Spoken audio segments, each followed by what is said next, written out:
Hello, I'm Dr. M. Welcome back for part 2 of our potential emergencies list. Here we will talk through numbers 6 through 10. If you haven't watched part 1, numbers 1 through 5, it's a good idea to go and give that a view as well. And I hope that you find this part 2 helpful. Let's learn something.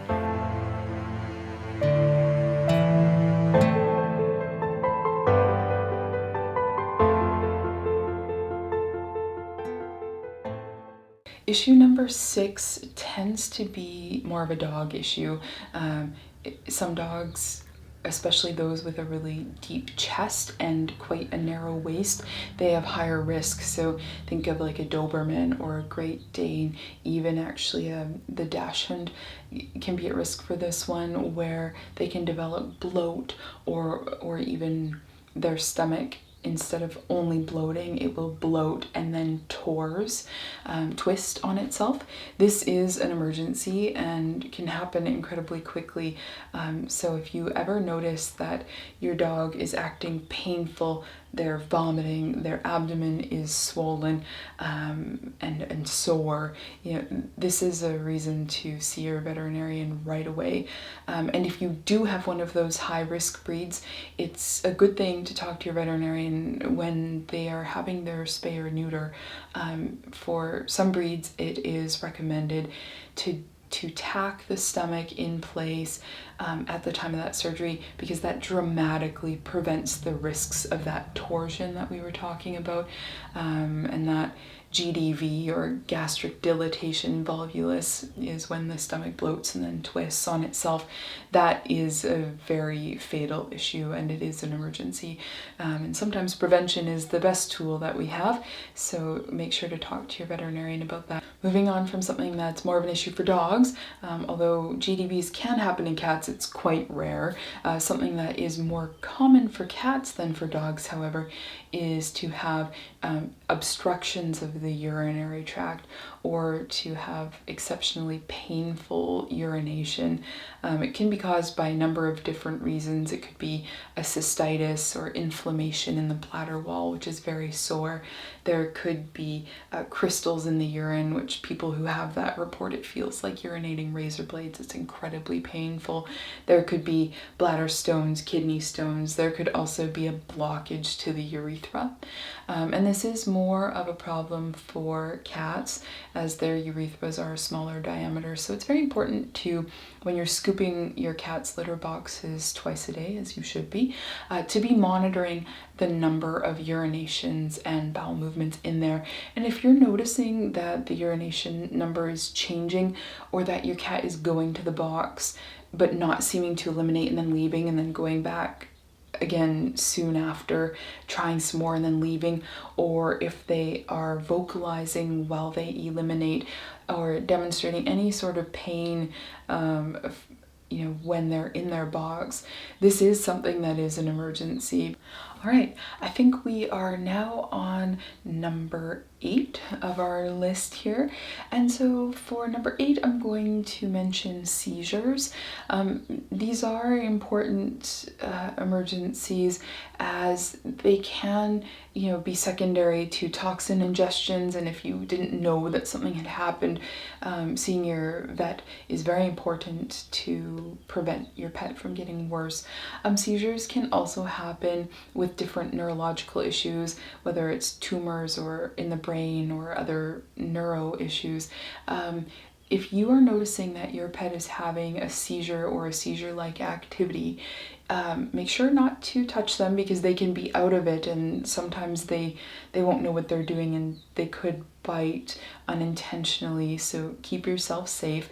Move things away from your pet so that they are at the least risk of hurting themselves. And if you can, try to take some video or time how long the event lasts for, and then when your pet has come out of it, because usually they last for a minute or less, make sure that you see your veterinarian right away. And that might mean going to an emergency clinic. It's pretty standard that a blood panel and a physical exam will need to be checked, just to look for what the potential cause of the seizure might be.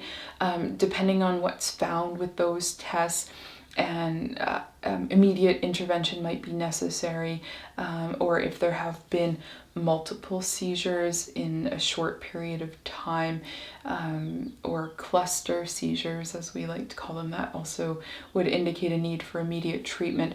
But sometimes if it's only been one and their physical exam and their blood work come back with no issues, we might choose to monitor, but you still need to see your veterinarian if you notice seizure, so that the seizure event can be in their medical record, so that we can rule out a bunch of the common issues that need immediate intervention, and so that you can be given instruction on what to watch for and what to do should another one happen. On to number 9. So for this one, we're going to talk about more orthopedic concerns. So if you notice that your pet is unable to get up, or if they are not weight bearing on one of their limbs, or very minimally putting weight onto one of their limbs, these indicate serious and painful, most often painful issues that you need to see a veterinarian for right away.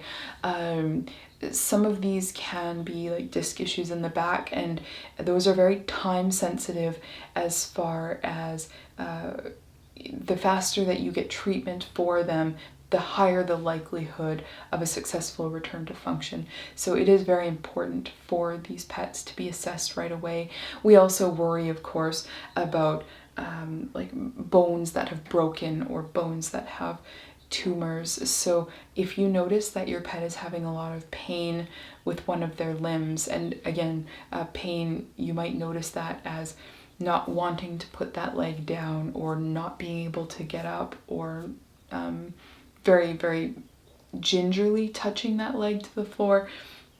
All of those are reasons to see a veterinarian. At the very least, your pet needs appropriate pain management, but there could also be something quite serious underlying, and so it's important to have your pet checked out. And finally, number 10. This one is a bit harder to describe. In the vet world, some people refer to this as ADR, ain't doing right. So you might notice that your pet's appetite is way down, or they're really tired, they just don't have the energy that you would expect from them, they have lethargy, they could be unable to settle themselves down, they might be otherwise, just not themselves.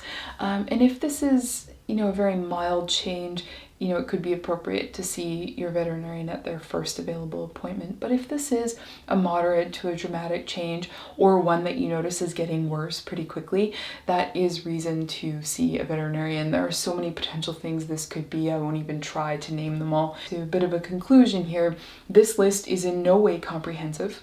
There are many other cases where you may need to immediately go and see a veterinarian, but these are some of the more common ones that we get questions about all the time.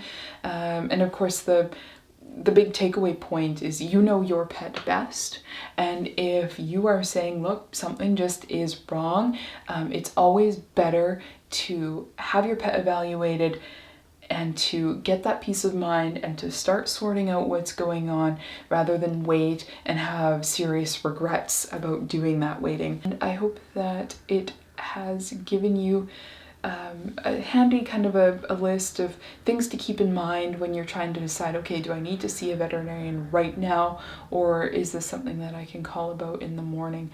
And whenever you're in doubt, just call your emergency clinic, call your vet clinic, talk to them, and make sure to get their advice. I hope that you have a wonderful day. Thank you for joining me here on Vet Med Corner, and we will see you on the next one. Bye.